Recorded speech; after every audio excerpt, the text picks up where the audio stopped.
I got introduced to Mirry about 6 o'clock on Friday evening. Unfortunately, Charlie Bradshaw, CEO of Matrix, British Airways customer service, meant his Hong Kong flight that he was supposed to get this afternoon was brought through to this morning. He, bless him, he said, but I know a lovely lady who is more than eloquent and educated to step in on my behalf. So I'm very pleased and very grateful, Mirry, for joining us today. Mirry's worked for a number of large organisations, home furnishing organisations, specifically around brand PR, but also working with boards around how they can be more sustainable and fighting the cause from her own position. So, Mirry, if I could please ask you to take the mic. Thank you. Okay. Cool. Hi, can you hear me? Brilliant. Thank you all for coming, for having me here today. My name, thank you for the introduction, Mike, is Mirry. And I work with businesses who are starting their sustainability journey and help them to navigate the path to create more sustainable future for their business. Hopefully building on the two brilliant speakers we've had so far, which was super interesting for me, I'm sure you feel. I guess what I'm trying to do is simplify this kind of huge topic in a way that, when I first got involved with it, I was kind of blown away by all the kind of, the jargon and the acronyms and everything that was thrown at me. And I was just a bit of a sea of, what does all this mean? What does ESG, sustainability, what's it mean? And really what I've discovered is it means different things to different people. So people, much like Akel was talking about, some people it's very much about the environment and the planet, and other people it's about, the people, very, very few people I ever spoke to really understand the kind of vast area of what sustainability or ESG covers. It covers everything from the economic side to the social to the governance, and really does cross over very different departments. And I think that's probably what makes it very complex for some businesses to kind of engage and get started. If I tell you a bit of a background about how I got involved. I joined a startup business, Interiors, kind of global brand, kind of 20 years ago. And as it's grown from a very, very small 3 people and me, and we kind of grew into rolling out shops online, a very complex supply chain, which went all across the Far East and over 150 different suppliers. UK business and then into the US. My background was kind of PR, marketing, brand. So I was the one desperately trying to get the customers, producing magazines, always trying to think out of, how we can kind of increase sales, very driven by short-termism. As the business matured, it was bought by a private equity company about 4 years ago, and suddenly they were coming in going, sustainability, ESG, and all the leadership team were looking blankly and going, we haven't done this, we don't know, who wants to pick this up? And everyone went, not me, not that hat, thanks. And I kind of stupidly went, I'm really interested, I'll have a go, why not, Nobody else wants it. So I was introduced to the kind of, to the whole area, and, learnt from scratch. So hopefully I can kind of give you a bit of insight. I mean, they sent me on a course to NYU, to New York University, the Centre of Sustainability, sadly virtual rather than in person, because I quite fancied getting away from 3 screaming children for a bit. But what it did was, I was amongst people from Nike, Tesla, all other brands. It was really fascinating. There was no sustainability strategy in our business. The new investors were keen to develop the strategy as quickly as possible. And much building on what we've heard already, the impetus is really coming not from the government legislation, but it's coming from investors and their need to kind of invest in businesses that are kind of sustainable, but also from the consumers and their want to buy product and to be around businesses that are, and obviously employees, as we touched on earlier. Here we go. So why is everybody starting this journey? Loads of reasons, and obviously we've heard from Richard and earlier about the kind of saving our planet and what we need to do. There are other reasons which I just wanted to touch on. So reducing risk. Again, I touched on it earlier, but for investors, protection of brand reputation. We've seen all the headlines of what happens when companies get kind of outed for unsustainable practices. It's super damaging and it takes years for businesses to recover. The improved brand image and competitive advantage, increased productivity, reduction of costs. It's always, I always find it amazing that people think of it always as sustainability or ESG as a kind of cost, but it's actually a saving as businesses become more efficient and none more relevant in today's climate. So increasing the business's ability to comply with regulation, attracting employees and future investors, especially as we've touched on the young employees who are keen to work and engage with sustainable brands. One that's particularly relevant, I think, for me with a marketing background is attracting new customers. So there are lots of studies that are come through that show how you improve customer loyalty. You therefore reduce marketing spend on recruiting new customers because you're engaging and keeping your current customers loyal. You attract new customers, maybe from different groups which are preferring to do business with sustainable brands. So, it really can be a cost saving. You have different content. The social media is flooded with people who are talking about the same things and the same, but very few people talking about sustainability and how they do things properly. And I think there's a real opportunity, there's a huge opportunity in this world to kind of be able to kind of talk with a voice and some, and educate people, because actually that's much what most of us can do with our kind of customers. Reducing waste, and I don't mean just the skip outside your business or the waste that you're getting used, but also becoming more efficient, the end-to-end process in your business from where things start to where they end, be that making a product where you design it and you reduce waste all the way through the process. Ellen MacArthur talks about circular economy and how we manage to kind of start with the process of when we make something using the right product and sourcing things sustainably, all the way through production when you start what you do with your waste that comes off. And there's some incredible stories of what people do when they start to reuse things that are kind of offcuts or waste during the process, through to what you're doing in your business. And waste will make you more efficient. So reducing waste makes you more efficient. And ultimately, obviously, it makes the shareholders happy. And happy shareholders, it generally helps with the business. So how do you start? I think I want to start in a small business. You haven't started. Where do you start? Who knows where to start? So what I would say the most important thing to start is the stakeholder engagement. So you need to get investors and the board, get it on the agenda, get it discussed. Once it's there, there's a platform for it coming, even if it's as regular as possible, that it at least gets some airtime at the right level of business. Senior management. Who is responsible for the overall strategy? Who is accountable for it? Engage with senior leadership with senior leadership teams. I know that, bottom up can work, but in business, it needs to work from the top as well. It needs to be this engagement at the top level. Employees do a great way to engage them and gather momentum and help implement a strategy. But if it's coming just from the bottom, and I've seen it with my own eyes, if they've got a lot of people on the ground who are desperate to help, and up at the top, they're like, no, we're still too worried about what our quarterly sales are, and we're not, interested in that, then it just falls flat on its face and you lose the momentum. Suppliers, I've worked with this business who had 150 different suppliers. If you have to talk to your suppliers, share your ambitions, encourage them, support them, that, between you, it's about collaboration and supporting each other. I had a really lovely story of when we were working with this business, and we reached out to a supplier in India who's been working with for years and years, and developed a really strong relationship, but never asked them this question about how they viewed their sustainability. Did they have a policy?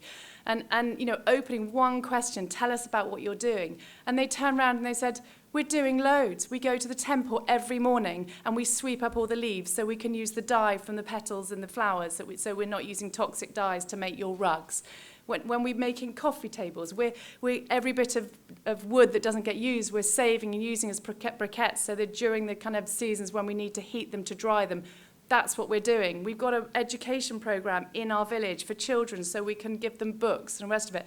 All of this, amazing content, apart from anything else, for, talk the story about how you make your table that you're trying to sell for however many hundreds or thousands of pounds, by, actually how it's being made and what people are doing. And I was just super impressed and super inspired and thought, who doesn't want to know that? And I think that goes on to talking to customers. Ask them what they think. What are their views on sustainability? What do they think is important? You know, the answer so often we find is there if you talk to customers, as any retailer would know. So the challenge is to get everyone on board. My advice one piece of advice is get your CFO or your finance director on board, and this, show them the evidence that increased customer loyalty is reduced recruitment costs, reduced waste is cost savings in the current climate where everybody is looking for savings. We had another great example. I was desperately trying to get, they had a huge number of products with loads of packaging. I was desperately trying to get, we need to revisit the packaging. Customers don't want masses of packaging when they order a product. Neither do we want it sitting and there's too much plastic and polystyrene and all the stuff that, let's get a packaging technologist. Oh no, they said too expensive. I was like, we'll save it within the first 6 months, trust me. And actually what happened was, got the packaging technologist in. All the products that were made, the packaging was revisited, less packaging. When they were being shipped, less space in the container, so freight costs coming down at a time when freight costs have been enormous.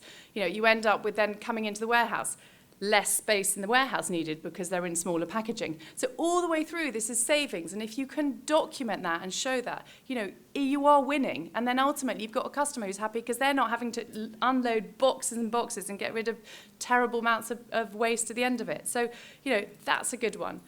Embed the strategy. Don't bolt it on. So a truly good sustainability strategy is one that works throughout the business. You have to embed it into it. If you bolt on, and there are loads of brands that are doing it and loads of companies, just tick the boxes. Tell you what, you go and tick the boxes. Once it's done, everybody's happy. It's greenwashing. It's ticking boxes. It doesn't work, and ultimately, there's too much damage to be done of brand reputation, and it's not going to get anyone anywhere. So you lose engagement. Your teams and staff realise that it's just a tick box. It doesn't work. So once you've engaged the stakeholders, you need to kind of do a few things. So assess your current state of business. Often, many things are happening in your businesses which are kind of low-hanging fruit, if I can say that, but not that they're actually happening, but they're not recognised as part of a sustainability strategy. Look at your competitors. Sometimes they have great ideas. They're interesting, informative. Just get a gauge of as much information as you can, but competitors are a good way to start. Do something called a materiality assessment.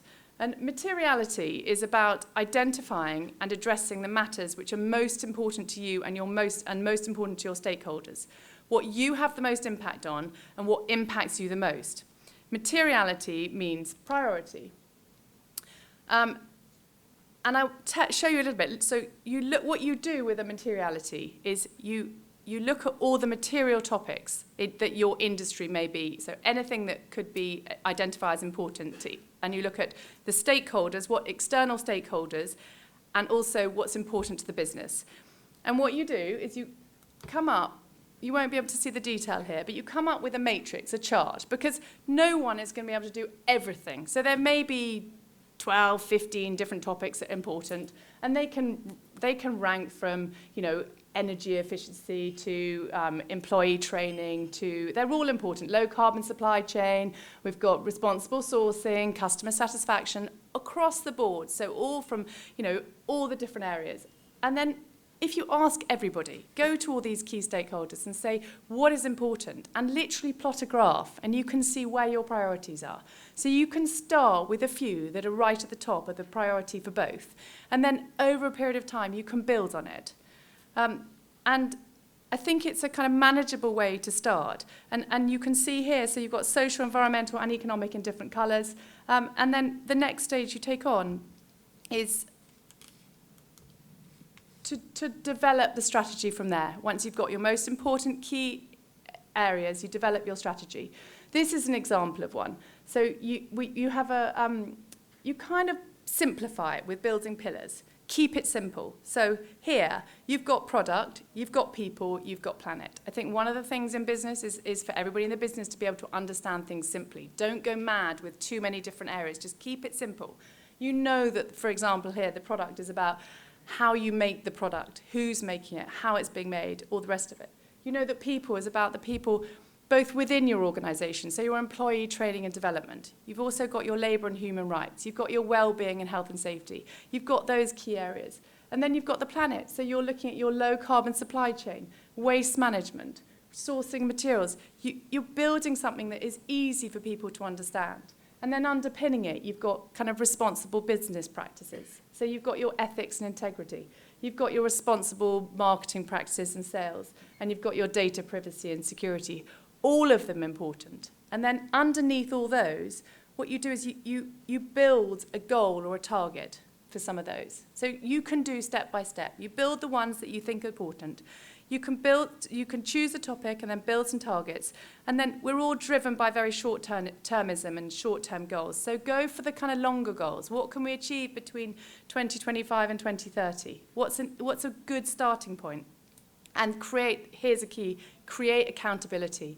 Who in your leadership team is going to take responsibility for that goal? How are they going to, manage it? What are they going to do? Get their buy-in. You need to have accountability, because if it doesn't, you don't go anywhere. And set up, internal groups. So a sustainability forum. Gather momentum within everybody else in the business. Have quarterly forums where maybe you invite somebody else from an industry, an expert outside the business, to come and talk to them about what's important in a supply chain. How is, educate, bring more people into the business. It's all about collaboration and working together. And also what you do is you get cross-departmental discussions working really well, talking together, collaborating. It's not just everybody in their own little different departments. You get actually the guys in the warehouse talking to the marketing teams about this. And you get some really nice discussions, and I think it's one to think. So once you've done that, how do you align what you're doing to the global strategy? So what is the best way to do this? Because, it's all great doing, but, as we've sat here and heard today, this is the bigger global crisis that we want to work towards. So, what can you do? And a couple of suggestions, and I know we've touched on Sustainable Development Goals, but I'll talk a little bit more about what they are. So, first of all, United Nations Global Compact. Many of you may have heard of it. It is the world's largest corporate sustainability initiative, calling on companies to align strategies, operations with 10 universal principles. They aim to mobilize a global movement of sustainable companies and stakeholders to create a more sustainable world. So over 20 years ago, Kofi Annan called for the Global Compact to the UN to share these values. The 10 principles of the UNGC are taken from the UN treaties and the 17 Sustainable Development Goals, unanimously agreed at the UN. They are the closest thing we have to a world strategy, and these have started to and will continue to influence government policy. Joining an organisation like this is a commitment to the global strategy. It's simple to do. You go onto their website, you do a commitment, and in doing that, you commit to reporting. Everybody hates reporting, but this is a way that you can actually track progress. So it's not too complex, it's not too arduous, but it's about reporting and showing, and it gives credibility to your organisation to be aligned to this organisation. The Sustainable Development Goals, which I just touched on here because I know we looked at them earlier, but when you're developing your strategy, there are 17 goals, and no one's expecting you to go to find something in every goal. There will be 1 or 2, 3 or 4 that are applicable to something that you've got. So it may be that it's goal number 7, affordable and clean energy. And you can do that, you can contribute to that. It may be that you can, gender equality, goal number 5. Don't try and do them all. I mean, I think we started with 3 or 4. But, anything, it just means, and use this imagery, because, it's a sign that you are doing more and you are, doing it properly. And I think that's, it's going to become more commonplace for people to see these. But it's a good set of goals, and one that's partnerships. I think partnerships are really important, and I think collaboration and partnerships is something that we're going to see a lot more of in this area. So then, when you've done all that, what are your future ambitions? B Corp, everybody's talking about it these days. Can you be B Corp? How do you do it? I mean, I'm going through a process with a client at the moment. It is a million trillion questions. If you're starting on your journey, don't expect it on day one, but it's something to work towards. The other one is Science-Based Targets Initiative, SBTIs. Again, it was just a jargony letters to me to begin with. What does it mean? You know, science-based targets is a clearly defined pathway for companies and institutions to reduce their greenhouse gas emissions, helping prevent the worst impacts of climate change and future-proof business growth. It's a collaboration between the CDP, the World Resource Institute, and the Worldwide Fund for Nature and the United Nations Global Compact. And these targets are considered science-based if they're in line with the latest climate science deems necessary to meet the goals of the Paris Agreement, which is limiting the global warming to 1.5 degrees above pre-industrial levels. So, particularly as a small business, I've been monitoring, measuring greenhouse gas emissions, which you can do. As a small business, you just need to do Scope 1 and Scope 2. For anybody that knows, that's kind of much simpler than going to Scope 3, which is far more complex. But you look at where your baseline is. You set the target in line with this, and then, you have a responsibility to work towards that. And I think sometimes if you push yourself into something which is, it's down and it's there and you've committed to it, everybody in the business, knows that they're driving for that. And I think, it's scary and it's not necessarily knowing how you're going to get there. But all these things show a commitment, and I think that's what's really important. Joining organisations, I think, and I know if Charlie was here today, the ETI, the Ethical Trading Initiative, there are multiple organisations dependent on your business. But joining organisations is a great thing to do because, there's more people with more information, learn more, education. I definitely suggest it. So just as a kind of summary, I wanted to just highlight the key things I feel are important. Engagement of stakeholders, it really does need to be done, and to do that is key. Accountability within the business for goals and targets, so making sure that there is a plan, that maybe quarterly they're coming to a sustainability forum and actually talking about them and telling them what we're doing and having a plan. Collaboration, employees, suppliers, partners, it's so amazingly why in business so much is competitive and people won't talk to this and that and don't want to share information. This is for sharing. This is for everybody doing it together. This is for all of us, and I see so many different forums popping up around in different industries of people saying, can you come in and join and talk? Can you just come and, just because people want to just share and they want help. Report on progress to ensure momentum is gathered and maintained. I think it's important. Embed sustainability in your organisation. No bolt-on, no greenwashing. Don't go there. Better to do nothing than do that. Join organisations. Get started today. No business is perfect. We're all on a journey. I really do encourage you to just take the steps and start it. I haven't got anything else. If there's any questions, please do ask.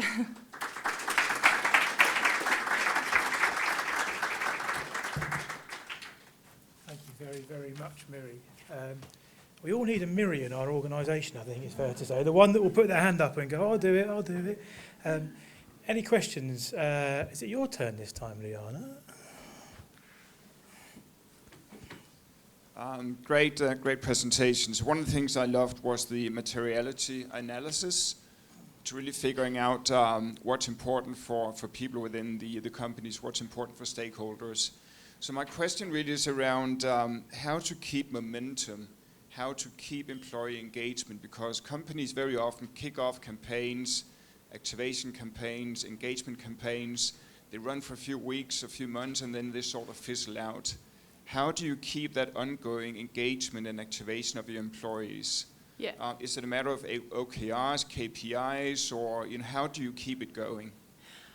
I think thank you for that. There's different ways to do it. And I think what I've discovered in organisations is that, you need to have the engagement at the top level by something at least quarterly. So, it pushes people to have to kind of come back and report. So the KPIs are there at that level. In the rest of the business, and what was really interesting is I went into the business and said, right, setting up a group, who wants to be involved? 35 people put their arms up and said, I want to. And they came from all across the business. So what was interesting is that we had people from, driving lorries from the warehouse through to doing the marketing. And actually part of what I did was create these little smaller groups of people who were, they started to form into their own little areas. So the retail group, you ask them, what do they think is important? And I think that's part of it. This is our strategy. What do you think is important? And I got these little break-up groups. So little retail groups saying, in our stores, we need this, this, and this. So I was like, okay, that's brilliant. Take that little project, own it, and then it's about making sure that person who they're reporting into is bought into that. So making the conversation, and not just adding to their workload, because people don't want to just get a whole load of jobs. Well, I've got so much else, it's not important. So, there's an element of making it fun and engaging. So, come to a meeting and you're having some chocolate biscuits and we're all going to have a nice chat or do whatever. But there is also a bit about saying, it's about doing bits that's manageable within what they're doing on a day-to-day, but also the recognition that you get from the people above. And the biggest wins have been when people can see that their managers are responding and seeing what they're doing. But I think, I think my answer would be to keep freshening up, bring in new people. One of the things that I'm really, keen to is, like I mentioned, is bringing in some experts. I think no one likes more. Everybody in the business gets bored of the same people's voices. So bring somebody in who's really inspirational, who talks to them, who explains to them the bigger picture. Because again, most of these people know bits and they maybe know their own little silos in the business, but they don't know the bigger picture. And I think when people get disillusioned, it's usually because they're not feeling that there's enough momentum in the business to bother doing it anymore. It's not going to make a difference. So, it is, again, that comes from the top down of saying this is important. When you have any town halls, when you have any meetings, this is important. And also recognition. Thank you to the retail team. They brought in some brilliant work where we now have no, plastic water bottles in our stores or whatever it is, it's recognition for people of what they're doing. And I think it's all those little bits together that helps people to, the bit that I always think is I write a 20,000 word report every year for one client. And it's when it comes out that people go, it's usually the person who's designing it in the studio who kind of goes, oh my God, is this what we're doing? And it's just like, and then they're like, can I help? What can I do? And, it's just saying, giving it and explaining to them in simple terms. I'm always just like, hey, you can read the 20,000 word report, but I tell you what, let's just do it in 5 minutes and just try and explain it to them simply so they know. Does that answer your question?